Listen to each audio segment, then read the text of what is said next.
जय हिंद प्यारे बच्चों। केएमसी औरंगाबाद यूट्यूब चैनल में आपका स्वागत है। कैसे हो? बढ़िया? आप बढ़िया तो मैं भी बढ़िया। तो देखो बच्चों, आज हमें क्या पढ़ाई करनी है। आज है हमारे पास क्लास 10th के मैथमेटिक्स एनसीईआरटी बुक के अकॉर्डिंग, और आज हम लेकर आए हैं एक्सरसाइज 1.2 का वीडियो नंबर 3। तो हाँ बच्चों, आज हमारे पास एक्सरसाइज 1.2 का तीसरा वीडियो है, और इसके अंतर्गत जो हमें प्रश्न हल करने हैं ये क्वेश्चन नंबर 3 है। क्या है? अभाज्य गुणनखंड विधि द्वारा निम्नलिखित पूर्णांकों के एचसीएफ और एलसीएम ज्ञात कीजिए। हमने एचसीएफ और एलसीएम निकालना सीखा है छोटी छोटी कक्षाओं में। हमें यहाँ ज्ञात करना है क्या? अभाज्य गुणनखंड विधि द्वारा एचसीएफ और एलसीएम ज्ञात करनी है।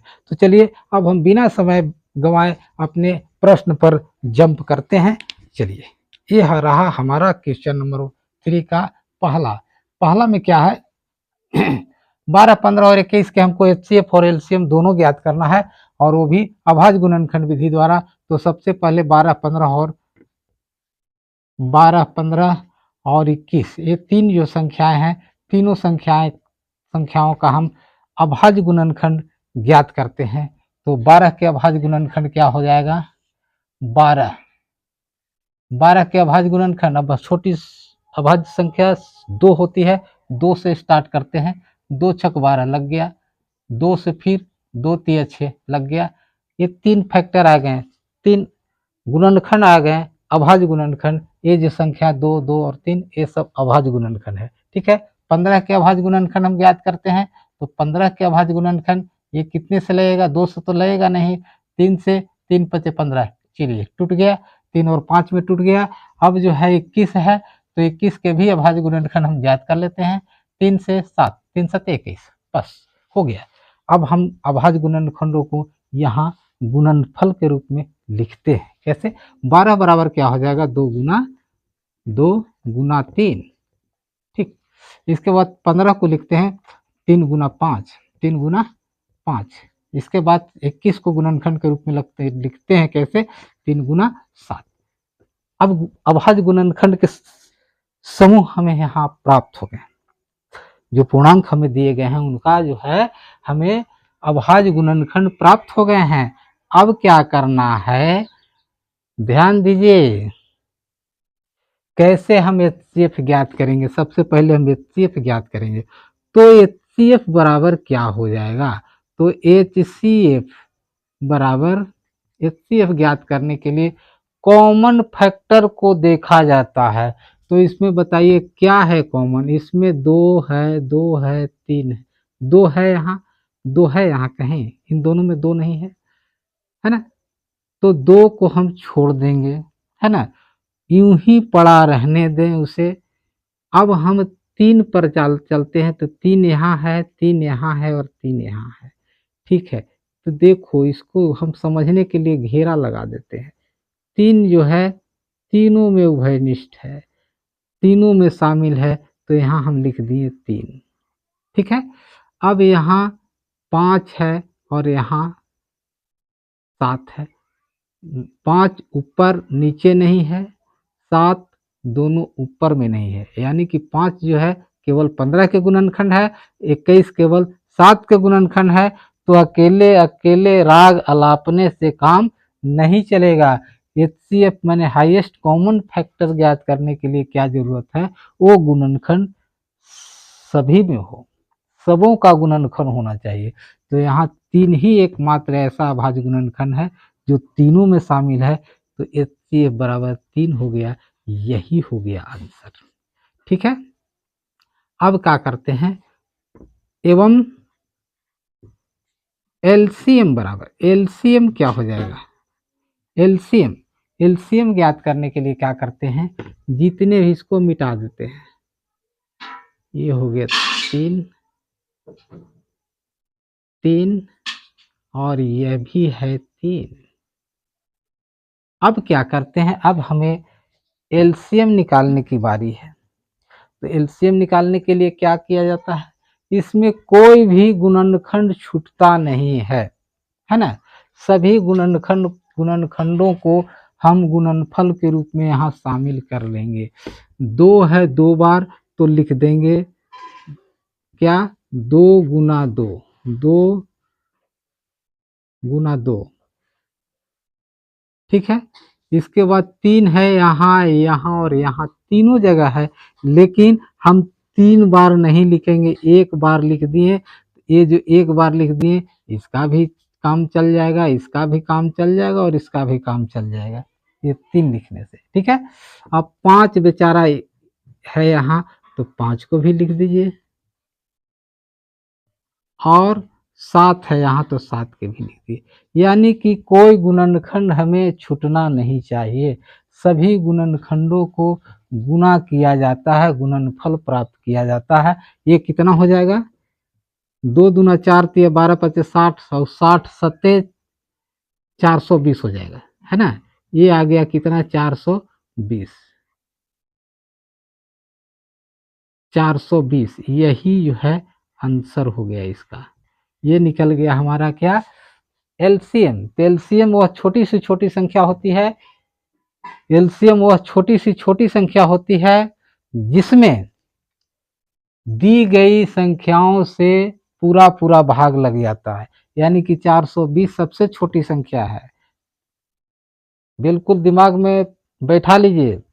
420 सबसे छोटी संख्या है जिसमें 12 से भी भाग लग जाएगा, 15 से भी भाग लगेगा और 21 से भी भाग लगेगा। 420 से छोटी और कोई ऐसी संख्या नहीं है जिसमें ये तीनों से पूरा पूरा भाग लगेगा। तो एलसीएम का यही कंसेप्ट है, आप समझ लीजिए, ठीक है, हो गया। तो अब जो है हम क्वेश्चन नंबर 2 पर चलते हैं, पार्ट 2 पर चलते हैं। क्या है, 17, 23, 17, 23 और 29, तीनों को हम अभाज्य गुणनखंड ज्ञात करते हैं। तो एक खुद अभाज्य संख्या है, 17 जो है अभाज्य संख्या है, इसको और अभाज्य गुणनखंड में तोड़ा नहीं जा सकता है, इसलिए 17 बराबर 17 हो गया, 23 बराबर 23 हो गया और 29 बराबर 29 हो गया। इसमें कोई भी कॉमन फैक्टर नहीं है, उभयनिष्ठ गुणनखंड कोई नहीं है। तो एचसीएफ बराबर क्या हो जाएगा, जब कोई कॉमन फैक्टर नहीं रहे, कोई उभयनिष्ठ गुणनखंड नहीं रहे, तो ऐसी संख्याओं का एचसीएफ 1 होता है, ठीक है ना। तो एचसीएफ बराबर क्या हो जाएगा, एचसीएफ बराबर 1, एचसीएफ बराबर 1 आंसर।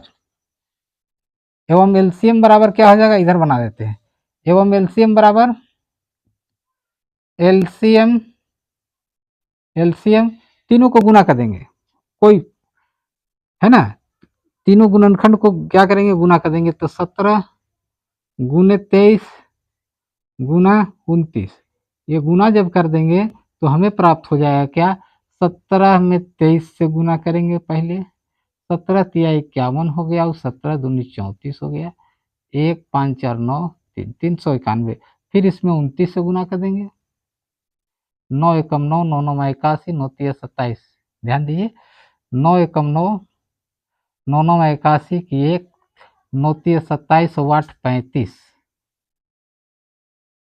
ठीक है, 2 एकम 2, 2 9 18 की 8 और 2 3 6 1 7, 9 2 1 3, 8 5 13 की 3, 7 3 10 1 11, 11,339 कितना हो गया, 11,300, 11,339, यही हो गया इसका, क्या हो गया, एचसीएफ एलसीएम आ गया, है ना। यानी कि सबसे छोटी संख्या 11,339 होगा, जो दी गई सभी संख्याओं से पूर्णतः विभाजित हो जाएगा।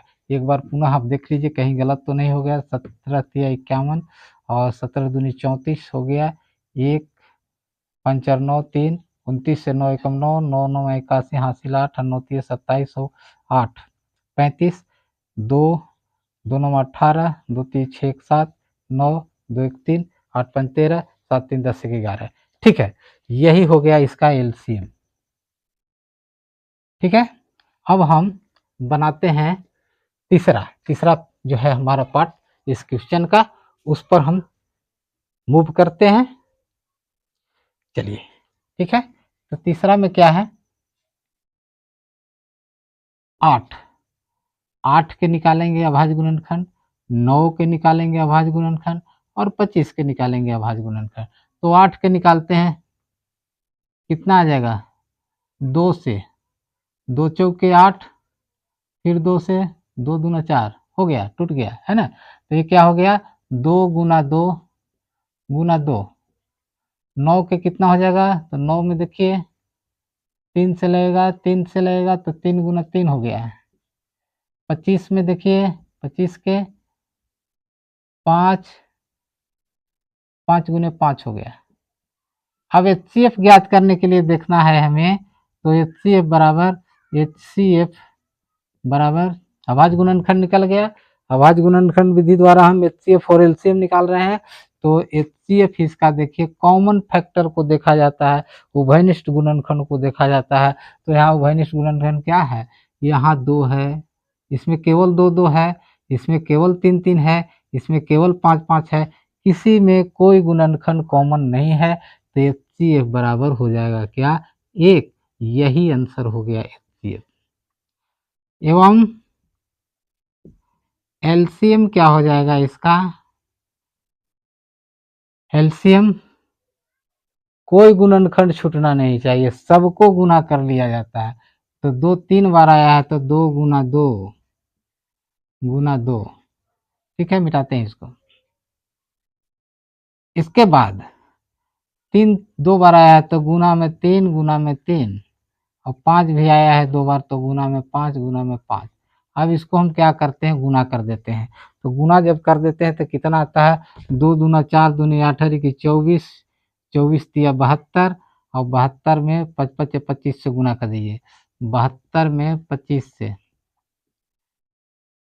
5 दूना 10, 5 सत्ते 35, 1 36, और 2 दूना के 4, 2 सत्ते 14, ठीक है, 0 6 4 10, 4 3 7 1 8, और 1, यानी कि ये आ गया कितना, 1800, 1800। यही आंसर हो गया, है ना। तो मेरे देश के प्यारे बच्चों, मुझे उम्मीद है कि आपको ये वीडियो समझ में आया होगा। HCF और LCM के जो कंसेप्ट होता है आपको समझ में आया होगा। ये अभाज्य गुणनखंड विधि द्वारा जो मैंने हल किया है ना, ये परीक्षा के दृष्टिकोण से बहुत इम्पोर्टेंट है, इसलिए आप इसको बढ़िया से समझ लीजिएगा।